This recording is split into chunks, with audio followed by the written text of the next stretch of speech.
ગોટા ખાવ. તો પણ હાલો ને, ગોટા ન ખાવા હોય તો ન્યા બેસજો અમારી હારે. ના રે ના, તમારી હારે બેહવાય નો અવાય તોય તમે છેતરી જાઓ. આ ઈ તારું હાસુ, હું નો બોલ્યો હોત તો હારું હતું. મારે 500 રૂપિયા દેવા પડ્યા. પણ તારે ક્યાં પૈસાની તાણ છે? તમારે ગોટા ખાવા હતા એટલે સમોસા બનાવો, હું બધા પૈસા આપી દઉં. અને પકોડા બનાવ્યા હોત ને તો હું બધા પૈસા આપી દેત. એ હારું હાલો. હાશ ભૈયા તો ગયા. હાલો ને હું વસ્તુ લઈને વઈ આવ્યો, તમારી વાટે બેઠો.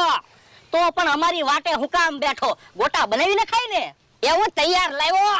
ભલે ને તૈયાર લાવ્યો, ગોટા ખાવાની મજા આવી જશે. તમને ખાવાની મજા આવશે, મને બળતરા થાય. પણ કકડાટ હું કરો, તમે પહેલી વાર ગોટા ખવડાવો. તમે કોઈ દી કાંઈ ખવડાવ્યું? તો પણ સમોસા લાવ્યો હોત તો હું પૈસા આપી દેત. હવે બકુલભાઈ તમારી પાસે હું પૈસા હોય?